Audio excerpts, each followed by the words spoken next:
All right, y'all, welcome back to the show. It's Anti-War Radio.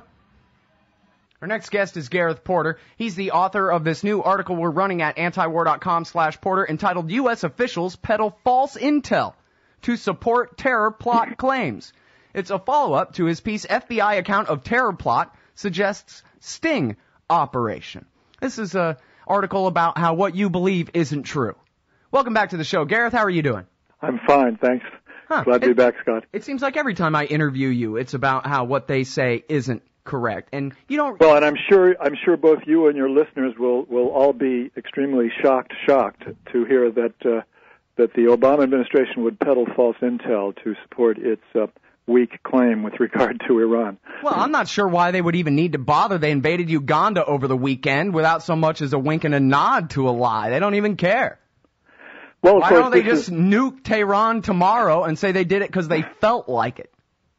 Because this is all about building public support, of course, for a policy of isolating Iran further. And I'm, I don't subscribe to the idea that they have a plan to go to war. Of course, I think that this is about further, more serious sanctions against Iran. But nevertheless, it is the same thing that we've encountered many times on your program, which is the articulation of false information and arguments to the American public through the news media. Mm-hmm. Well, and even if they're just focused on sanctions now, Flint Leverett was pointing out on the show last week that Ron Paul points out often that we tend to go to war against the countries we put sanctions on first. And especially with the nuclear deal that the Iranians were trying again to push for the nuclear swap on the 20% enriched uranium, with that falling now to the wayside, and with all these accusations of not just terrorism, but an attempted plot inside the United States, that means that we're further down the path to war now. Even if that's not the immediate goal here, it makes it much, much harder for anyone who's even trying to work out some kind of deal inside the government to be able to do so. Don't get me wrong. I think this is an extremely serious development. The whole, notion that they are using this, alleged plot to push for more extreme sanctions against Iran does have very far-reaching and extremely dangerous implications, no question about it. All right, now this story is about as complicated as can be, so I'm going to turn my mic off and you explain what the heck is going on to these people. Well, I mean, just to recapitulate, the initial story that I did focuses primarily on a central fact that the news media has completely ignored up to now. I'm the only one who has reported on this so far as I know, and I'm pretty sure that I haven't missed anything.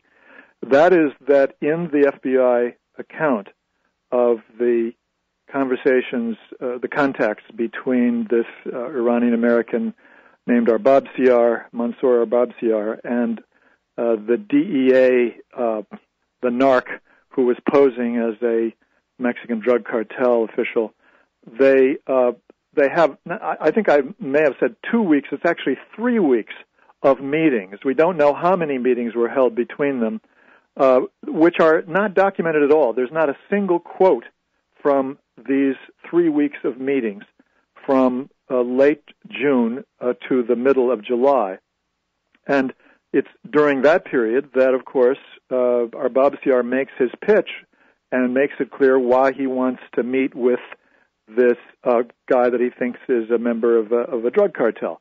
And that, of course, is, from my point of view, the giveaway that what really happened is quite different from what we're being told. Because if, in fact, there was a pitch for a terrorist action, whether it was a kidnapping or something even more serious, an assassination attempt, then the FBI would have immediately been called in, and all of those meetings would have been recorded, and they would be able to cite the statements by Arbabsiar saying, we want a hit job on the ambassador. They'd have nothing like that. So, it's simply not plausible that, in fact, they did not record those meetings if there was any kind of statement suggesting, even hinting at terrorism. And that is the heart of the problem that I think we have with the FBI's statement about this, its account of this series of meetings. Okay, now, so we're in the mainstream news. Well, I don't know about the mainstream news, but many commentators have pointed out that, looks like this didn't really turn into a terrorism plot until the DEA informant made it that way, but at least supposedly it started out at least as a kidnapping plot. But you're saying there's no proof of that. They don't even claim that they recorded that. They just say that, oh yeah, they're saying that. I mean, this is the testimony, alleged testimony of the DEA informant, who, of course, as we've talked about previously, is somebody who was accused of a narcotics offense in a U.S. state and who was let off in return for cooperating to help investigate and basically pin charges on other people. Mm-hmm. So, I mean, he's simply an instrument of the FBI and the administration in this case, and is unreliable as a source of information. That's not independent verification at all. Then we also have the fact that Arbabsiar, at some point, and I'm convinced it was before his arrest, was also turned and became part of the sting operation as well, with the purpose, of course, of implicating higher-ups in the Quds force. And I think what they were really aiming at, the person they were aiming at, was this Mr. Shahlai, or General Shahlai, who the Americans apparently believed that was involved in the Iranian relationship with Muqtada al-Sadr's Mahdi army. So that was the guy they really wanted to pin this on, and clearly they saw Arbabsiar as an instrument for doing that. So all of Arbabsiar's claims now in his confession, which was done after his arrest, and by the way, we learned from the FBI statement on this that Arbabsiar both gave an series of oral confessions and interviews and signed a typewritten statement, which somebody else wrote. So some parts of his confession were not even by Arbabsiar himself. They were written by somebody else. Well, now, what indications do you have about when he was flipped? Well, I mean, the clearest indication of this is that Arbabsiar, at the behest of this DEA informant, of course acting for the FBI, was told that they wanted him to go to Mexico City to be a personal insurance policy for getting the full amount promised for the hit job. Now, according to the account, believe it or not, Arbabsiar he claims that he talks to his contact, Shakuri in Tehran, and says, they want me to go to Mexico, what should I do? And Shakuri says, you're on your own, bub. And so, even so, Arbabsiar then agrees to go to Mexico City and does fly there. Now, anybody who is not completely crazy would know that he's risking his life by flying to Mexico City and putting himself into the hands of the most lethal drug cartel in the world. But he does so without even blinking an eye, immediately.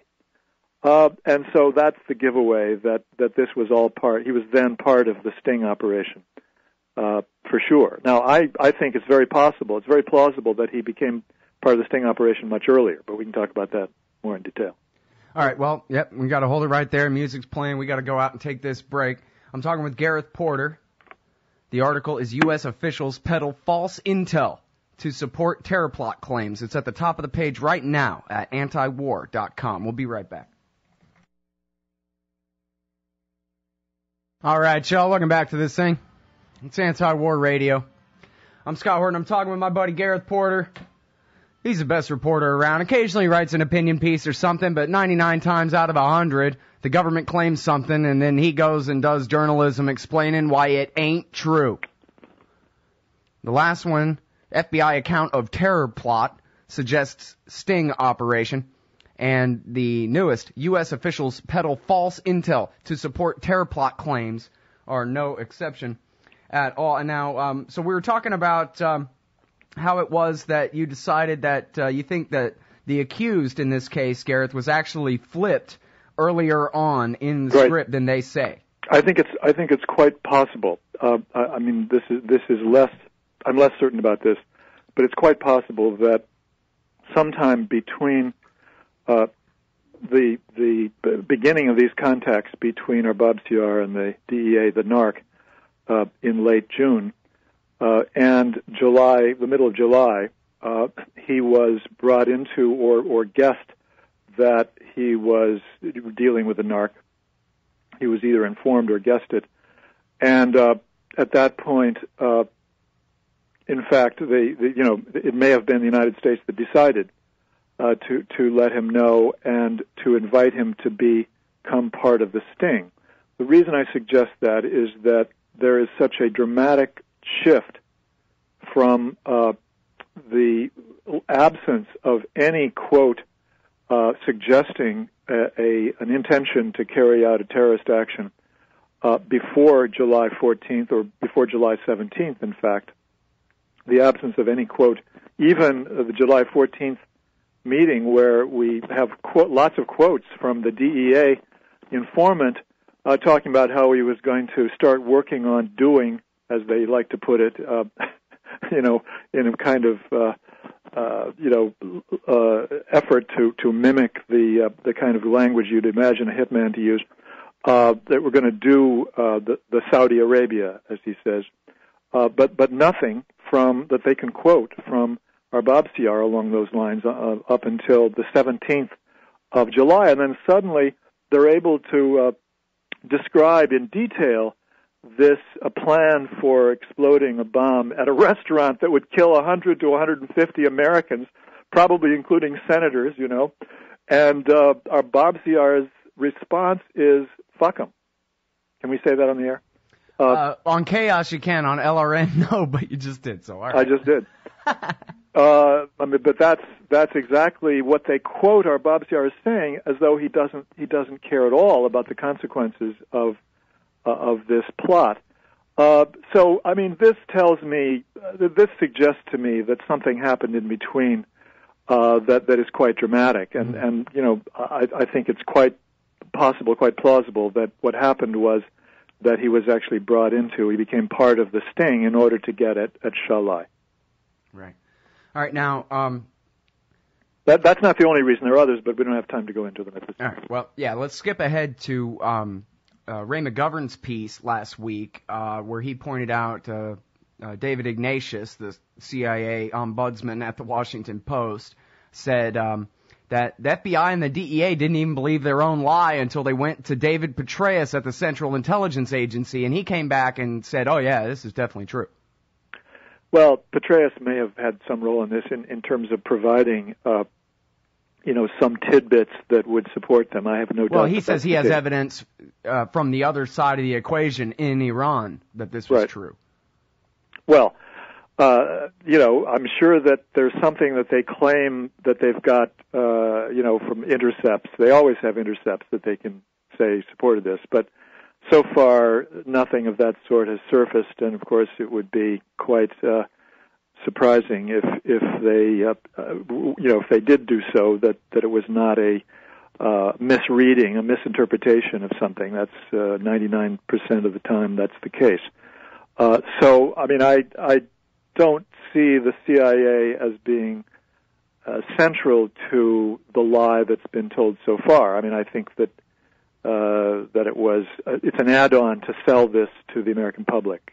And for example, in my latest piece, we have a couple of instances here just in the past few days where the administration has leaked stories, first of all, to NBC News, to the guy who's called the, quote, national investigative correspondent, unquote, of NBC, and to the Washington Post, suggesting that they know Shahlai, in fact, was a terrorist and somebody who was linked with the killing of American troops in Iraq. Of course, those are two separate things, but of course they're conflated in the telling of this by the news media on behalf of the administration. That they're confusing the two things.